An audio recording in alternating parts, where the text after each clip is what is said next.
Hey everyone, welcome back to Active Mobility Online with me, your host, Coach Garrett. Today I'm going to talk about running. I have a three-part video series here.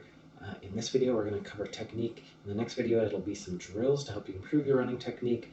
And then finally we'll cover some mobility exercises to help you get better at that technique as well. So talking about technique, there's a lot of controversy about running technique. So I'm not going to get into that or any of the you should run like this because this is the only way to do it, because differences for individuals can be great, and how your body responds to running or your goals around running are going to change your technique somewhat. So what I'm going to focus on are some tips to think about for making your running more stable, more efficient, and hopefully safer. So when we think about running, it's an exercise, so we want to have the same things be true in running as we would see in other exercises. So there's three things I want you to think about. The first thing I want to talk about is spinal neutral, because that's what we always talk about. We want our spine to have those normal curves. We want our core to be bracing in, holding our spine neutral. We don't want the pelvis to be moving in relationship to the low back all the time, sawing away at that. We don't want a lot of twisting. So we want our spine to be as close to spinal neutral as possible. We don't have to overdo that like we might on a really heavy single back squat or deadlift or something, but we want to give that some consideration. So if our spine is doing a lot of moving, probably that's inefficient, and at worst that could be injurious. We also want to think about weight balance in the foot.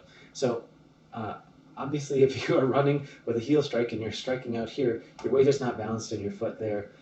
So I'm not gonna say don't heel strike, but don't heel strike. But let me throw this out too. Changing your gait without changing everything else about your running is dangerous. So if you take any of these tips in and of itself and you just try to apply that, or tips from anybody on running, if you say, oh, I've been running like this forever, I've been running heel first, heel first, heel first, I'm going to just start running on just the balls of my feet. That is not a safe way to modify your running. Probably things are going to go horribly wrong, Achilles tears, etc. So we want to think about changing our technique from the center out rather than picking one little thing to try to change, because trying to change your gait can really throw things off. So, but we do want to think for most of the time that we're running, we want our weight to be balanced in the middle of the foot. So that means big toe, little toe should be balanced. So we're not always collapsing in, but we're also not just running on the outside edge of the foot. And when our foot is right underneath the body, we should have the weight going pretty much through the center of the foot. So if you're doing a little bit of heel strike out front, we want to quickly correct that, or not correct that, but that's going to transition hopefully to weight in the middle of the foot as opposed to a collapsed arch or trying to run on the outside of your foot or being on the ball of your foot the whole time. You can run on the ball of your foot. Some people find it preferable. I think it's a recipe for overworking your calves and probably having some instability in your ankle over time. You might be able to get away with it for a while, but we want to think, I'd like you to consider anyways, that the weight should be in the center of your foot through most or as much of your running step as possible. And finally, just thinking about minimizing compensations and time spent in vulnerable positions. So if you are heel striking, that toe up, foot way out in front of yourself is a vulnerable, compromised position. It's putting a lot of stress on the knee and other things. It's putting a huge load on the front of your shin, or your shin, I should say. So as much as possible, we want to limit the time we spend way outreached with that heel only on the ground. We would also want to spend as little time as possible either collapsed in or having that foot turned out. So thinking about that. Spine neutral, check. Weight balanced in the middle of the foot, hopefully check. And then minimizing the time we spend in compromised or compensated positions.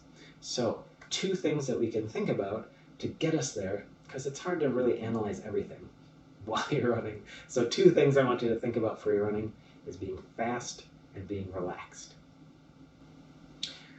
Okay, so when we think about running fast, what I really mean by that is taking more steps. So if you imagine taking a long step, your foot has to reach way out and you end up in this compromised position And then usually that's done so that you can be a little shorter in this backswing, where really we should be pushing ourselves forward from behind instead of launching off and then crashing down out here. So we don't want to be launching off from right underneath us and then crashing down out here. We want to spend more time directly under. So on average, if you can take shorter steps, you're going to spend more time in better, stronger positions, balanced, etc. And then you're not going to have to get reaching out as far in front.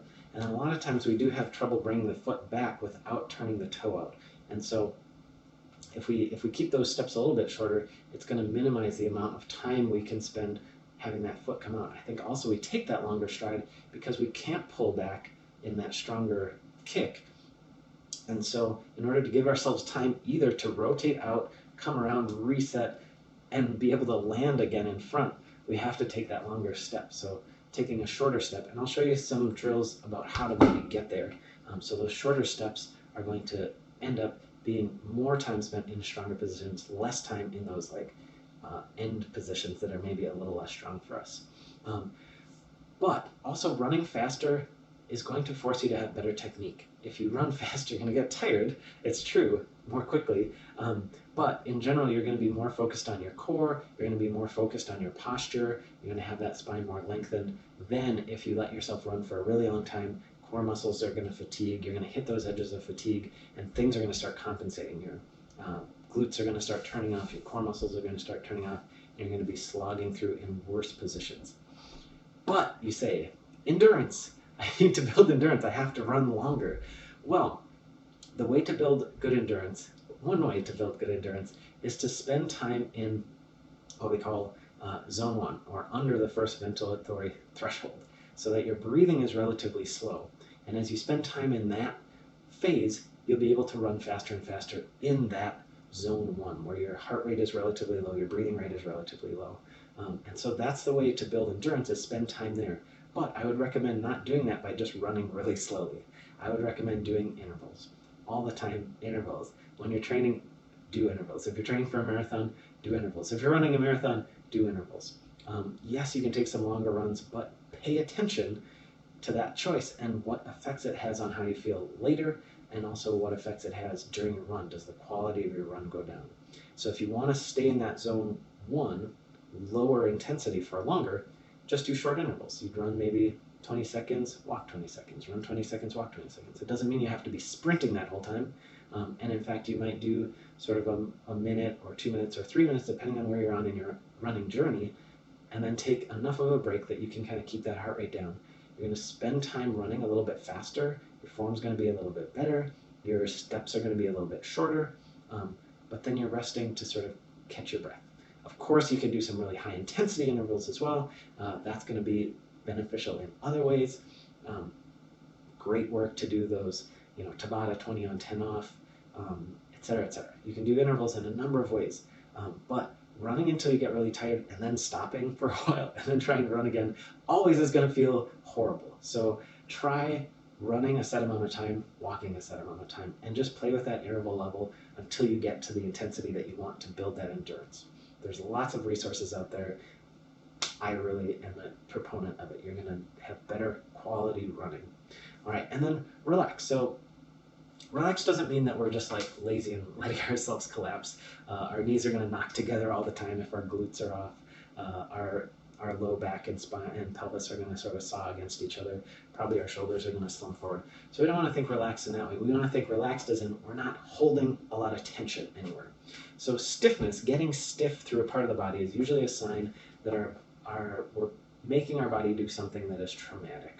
So that stiffness or that tension is a way for our body to protect itself. So if we're stepping way out, really sending our heel strike way out in front of us, the body is tensing in ways to protect against that.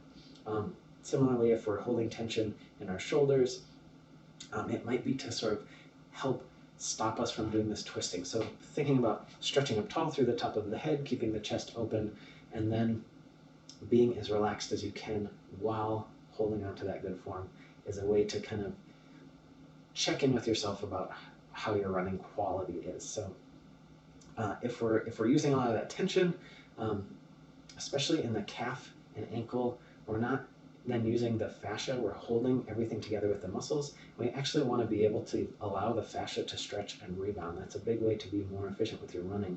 If you're holding that tension and you're muscling through running, which usually is going to happen a lot more as you're tired, as your muscles get tired of holding that, you're not able to muscle your way through it, and things will sort of start to fall apart. So another piece of being relaxed is that you're probably going to stay within your means.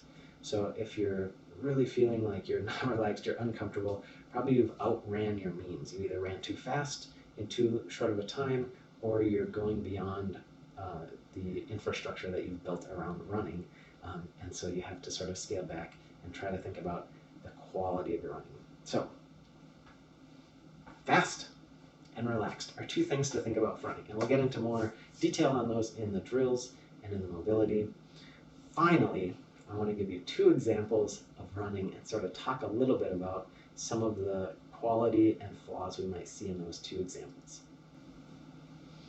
So, runner A over here is the road runner. Classic runner, really interesting technique. A couple things I want you to pay attention to. So you can see the roadrunner is really lengthened, so spine is neutral. Looks like roadrunner is reaching up from the crown of her head. I guess we don't know. The crown of their head. And they're really tilted, I don't know what the angle is. They're really tilted forward from their ankle. So their body is a long line from the ankle out through the top of their head. Ideally, we could have our same running form if we're moving forward or not, and we would just go up and down this way, and then if we tilt forward from the ankle, then we're just catching ourselves in that fall a little bit every single time. The other thing to notice is that most of the roadrunner's leg movement is happening behind their body, so a lot of it is that kick. So they're not reaching way out, they're not rotating through their body at all. It looks like they're very still except for their legs, which is kind of wild. It's actually, I think, a very good running technique to have most of your body be relatively still. The more we're rotating, the more our arms are sort of coming side to side, the more movement we have through our spine, the more inefficiency there is. That's all wasted movement. Versus landing foot right under you and then using a lot of that kick behind and having that motion behind the body is actually driving the body forward more. Okay, so there's the road runner, the perfect runner, the ideal runner. Runner B, Wile E. Coyote. So you can see Wile E. Coyote here is doing a number of things. Big curves through the spine. You can see Wile E. Coyote is probably a little tight in the front of the hip. So that butt is back, and there's that extra curve to the spine. The other thing that's happening, probably because of that, in order for Wile E. Coyote to get that leg behind it all, instead of the foot being able to come straight back, Wile E. Coyote has to angle that foot out and rotate through the hips.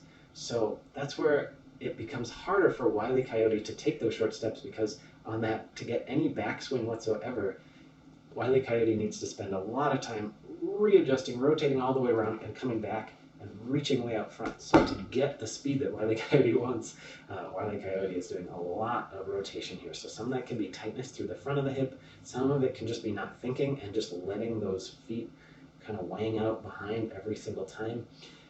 Once the hips start moving, the upper body has to counter-rotate to control that.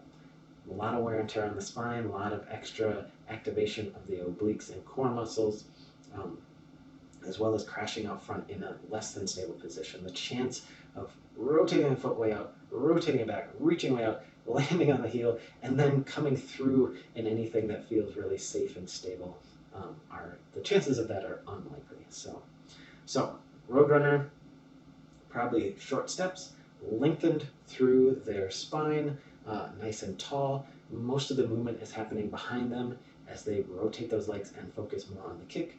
Wile E. Coyote, big strides, trying really hard. Rotation is showing there's some sort of compensation, probably at the hips, maybe somewhat at the shoulders, where things are getting off, probably a little tight through the hips, so that foot is coming out more in front and less behind, having to do those longer strides, but also maybe just not as skilled in their running. All right, so next video we're going to do some drills that'll help us look a little bit more like the Roadrunner and a little less like Wile E. Coyote.